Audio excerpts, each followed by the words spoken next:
Hey, what is going on, guys? It's Arya back again. In this video, we're gonna take all the submachine guns in Black Ops 4 Zombies and rank them from worst to best. Just a little disclaimer, I rank these weapons not just based on damage output, I rank them based on efficiency, which basically means how many zombies they could kill before running out of ammo. So with all that being said, let's get right into the video. Coming in at number 7, we have the EScargot. This is by far the worst SMG. It's very weak, has a semi-decent fire rate, and not a lot of ammo. It's a wall buy on all 4 maps, and it only costs 500 points, which makes it an ideal weapon for getting points in the early rounds. It's also one of the classic weapons, so you can't put any attachments on it, and if you're looking to kill zombies, I would not recommend this weapon. Coming in at number 6, we have the SOG 9mm.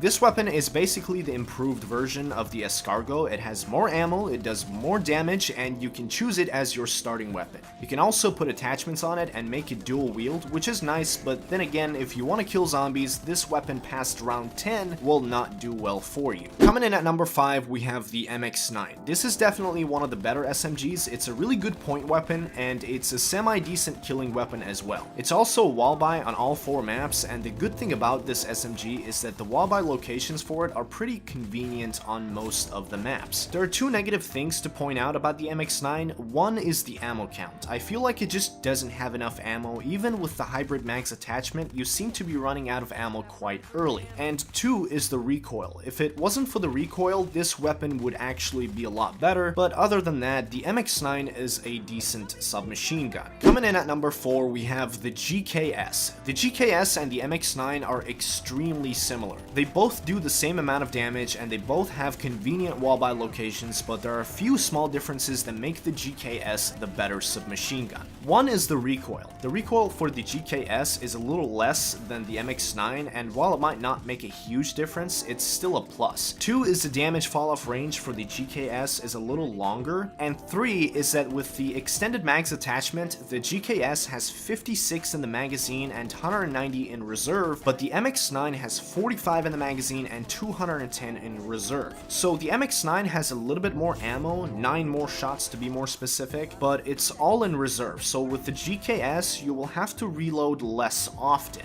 These 2 weapons are very similar, but the GKS is just a little bit better, and that's why it comes in at number 4. Coming in at number 3, we have the Spitfire. This is a pretty solid SMG, basically the same weapon as the Vesper in Black Ops 3. The damage output is relatively high, a little higher than the MX9 and the GKS. It also has the fastest fire rate in its class, and it has the highest recoil in its class. Obviously, because of those things, it doesn't do well in longer ranges, but that's not a big deal in zombies. Overall, a decent SMG. I wish it had a little bit more ammo, but regardless, it's a reliable submachine gun. Coming in at number 2, we have the M1927. The good old Tommy gun does not disappoint. The damage output is decent, the fire rate is decent, the recoil is hardly noticeable, it has a ton of ammo, and it's my favorite SMG in this game. But there are a couple of reasons why it's not in the number 1 spot. One is that it's a classic weapon, so you can't put any attachments on it, and 2 is that this weapon is only available in Blood of the Dead, which is a shame because I don't know about you, but I personally love this weapon. Coming in at number 1, we have the Cordite. When I was testing all these SMGs, I was rooting for the M1927 to be the best one because I like it better, but I try to be as objective as possible when I'm ranking weapons, and the Cordite did really well. And there is no denying that this is the best SMG in the game. It does a lot of damage, the fire rate is fast, the recoil is relatively low, and it has a lot of ammo. And you can also put the belt feed operator mod on it, and that gives it 230 extra rounds. It's just better than every other SMG in every single aspect. The one negative thing about it is that it's the only SMG that's not a wall buy, so you have to get it out of the box, but it makes sense because it's just too good to be a wall weapon, and it comes in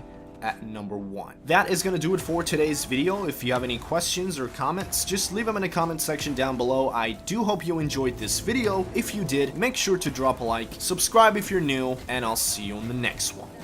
Peace.